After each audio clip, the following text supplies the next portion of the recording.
All right, so we're diving into Bouguereau's Pleasant Burden, painted in 1895. It's a piece that, well, it definitely invites a closer look, wouldn't you say? Now, before we unpack all the details, what are your first impressions just looking at it? Anything that jumps out at you? It's interesting you use the word jumps because, well, this painting doesn't exactly jump out at you, does it? It's more like it pulls you in. It's incredibly inviting. This serene, almost like an idyllic world, and that's classic Bouguereau. Yeah, it's true. There is a sense of peacefulness, but also this almost staged perfection, like a postcard or something, from a time that maybe never really was. So who was the artist behind this idyllic vision? William-Adolphe Bouguereau. He was, well, he is a bit of a rock star in the late 19th century art world, like the really big deal. Think of him as the leading figure of academic art, this style that was all about technical mastery, idealized beauty, and drawing inspiration from, classical mythology, Renaissance masters. This was like high art back then. So we're talking the kind of art that was meant to be displayed in those grand salons and collected by the elite. Precisely. And understanding that context, it's crucial, especially when we consider why Pleasant Burden resonated so strongly with audiences, particularly in America, during a time of, well, rapid industrialization, massive social change. Imagine, bustling cities, factories spewing smoke, a far cry from the tranquil world that's depicted in Bouguereau's paintings. So it was kind of an escape, a romanticized vision of the countryside during a time when people were really yearning for a simpler past. Exactly. And this longing for a pre-industrial paradise, especially among the wealthy urbanites who were Bouguereau's main patrons, it fueled his popularity. In fact, the art critic Clarence Cook, he once remarked on how Bouguereau, he far surpassed contemporaries like Delacroix and Degas in popularity, particularly among American audiences. Which is really something, isn't it, when you think about how tastes and trends evolve over time? Speaking of trends, the level of detail in Bouguereau's work, it's incredible. The way he captures like the folds of the fabric, the light on the girl's skin, it's almost photographic. Yeah. How did he achieve that level of realism without, relying on photography, which was becoming more and more common at the time? Bouguereau, he was a staunch believer in the power of, meticulous observation and those traditional techniques. So instead of relying on a camera, he would create this countless preparatory sketches, painstakingly studying his subjects from every angle. So no shortcuts for Bouguereau. He took his time, perfected every detail. Exactly. And here's where it gets really interesting. He predominantly worked with live models, not just for the final painting, but throughout the whole process. There's a photograph of Bouguereau in his studio with a group of models. And, well, if you look closely, you'll recognize one of them. It's a younger girl in Pleasant Burden, a young woman named Yvonne. Wait, so Yvonne, she was more than just a model for this painting. They knew each other. That's right. Yvonne, along with her sisters, Jeanne and Marguerite, they frequently modeled for Bouguereau. And it wasn't just a professional relationship either. By all accounts, he treated them like family. They were from La Rochelle, it's believed, a coastal town in France, where, as it happens, Bouguereau himself spent many summers. That personal connection, it adds another layer to the painting, doesn't it? It's not just this idealized scene anymore. It's a glimpse into a real relationship. It makes you wonder, did that closeness, that familiarity, did it influence how Bouguereau portrayed Yvonne in this specific piece? It really does make you wonder. Speaking of details, one thing that struck me was just how quickly this painting sold. Our notes say it was snatched up by an American collector, Alexander McBurney Byers, from the Noodler Gallery practically before the paint was dry. And that's a testament to the insatiable appetite for Bouguereau's work in the late 19th century, particularly in America. Dealers like Paul Durand-Ruel and Adolphe Goupil, they recognized this demand, and they were instrumental in cultivating a market for his paintings, especially these idyllic scenes that, like we said, offered a respite from the realities of industrial life. So Bouguereau's work, it really tapped into this longing for a simpler time, a more idyllic past, especially among, well, the people who were benefiting from the industrial boom. It's fascinating how art can reflect these societal anxieties. Absolutely. And it wasn't just the subject matter either. It was his technique, Bouguereau's masterful technique. Yeah. His ability to create these incredibly smooth, almost porcelain-like surfaces that they heightened the sense of escapism. Yeah. Every detail from those, perfectly rounded limbs of the girls to that idealized landscape, they all contributed to this sense of order and harmony that really stood in stark contrast to the realities of urban life at the time.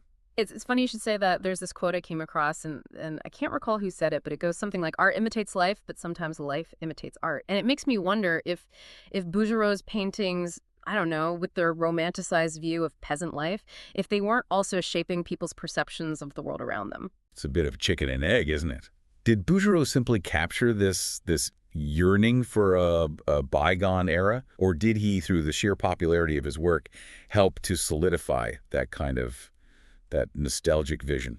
It's hard to say. Maybe a bit of both. It's interesting, though, because while pleasant burden might appear simple at first glance, there's a certain tension beneath the surface, Right, wouldn't you right. say? I mean, the title itself, Pleasant Burden, it's like, what are we to make of that? Right. The title. It is a bit paradoxical. You have this serene scene, these rosy-cheeked girls, seemingly content in their rural setting, but then the word burden, it introduces this note of hardship, like a reminder that life, even in this idyllic portrayal, it's not without its challenges. And that's where I think those deeper questions start to bubble up. What was Bouguereau really trying to say with this juxtaposition of beauty and burden? Was he hinting at the realities of peasant life, or was it just this romanticized notion of noble hardship? It's open to interpretation, of course, but it's important to remember that Bouguereau's work, it coincided with this period of immense social and artistic upheaval. While he was at the height of his popularity, this new movement was emerging, one that would challenge the very foundations of academic art, Impressionism. Oh, yes, Impressionism. I've always loved the Impressionists, Monet, Renoir, Degas. Their work feels so much more immediate, so full of life, compared to the formality of academic art. Right. While Bouguereau was meticulously rendering every detail in his studio, the Impressionists, they were out there capturing these fleeting moments of light and color, often in everyday settings. They weren't interested in idealization. They wanted to capture the subjective experience of seeing. So it's like Bouguereau's his insistence on classical beauty and perfect forms, it almost feels like a reaction against this wave of change that was sweeping through the art world. It's an interesting thought. Was he clinging to tradition in the face of modernity? Or was he simply following his own artistic vision, regardless of the trends? It's like you said earlier, art, it doesn't exist in a vacuum, right? It's a product of its time, Hmm. shaped by, the social, the political, the artistic forces at play. And while Bouguereau's work, it might be dismissed by some as, I don't know, overly sentimental or even out of touch with the realities of his time, it still has something to teach us. Exactly. I mean, it's easy to look back from our vantage point and judge the past, to say, well, they should have known better. But that's not how history works. Yeah. And it's certainly not how art works. It's about understanding the context, the influences, Yeah. the motivations that shaped, the creation of a work like Pleasant Burden. And maybe, just maybe, by engaging with those complexities of the past, we can gain a better understanding of our own present. After all, I mean, haven't we seen these same tensions between tradition and change, between reality and idealization? Haven't we seen them play out time and again throughout history? It's like we're looking at Pleasant Burden through this historical lens, Yeah. not just as this beautiful painting, but as a reflection of the hopes and anxieties and even maybe the blind spots of a particular moment in time. Exactly. And that's what makes, engaging with art from the past so rewarding, isn't it? It's not about, passing judgment on whether a work is good or bad by today's standards. It's about asking those deeper questions, peeling back the layers and considering those perspectives that might have been overlooked or even, intentionally silenced. Which brings us back to you, our listener.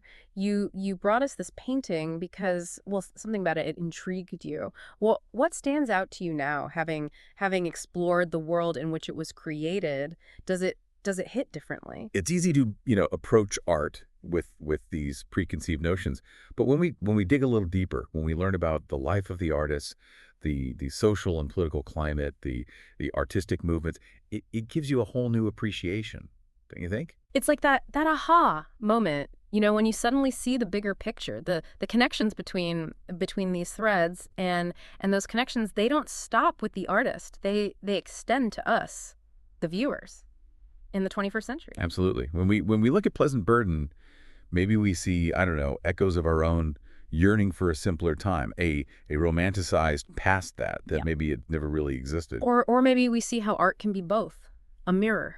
Right. and a window, Mm, reflecting the world around us, but also offering us this glimpse into another time, another way of seeing. exactly. And And sometimes it's in that space between the familiar and the foreign, the beautiful and, well, maybe the unsettling, that the most profound insights are found. so next time you find yourself drawn to a work of art, it doesn't matter if it's, some centuries old painting or even a contemporary sculpture, don't just observe it. Engage with it, ask questions, do a little digging. You might be surprised at what you discover. Not just about the art itself, but about yourself Yeah. and the world around you.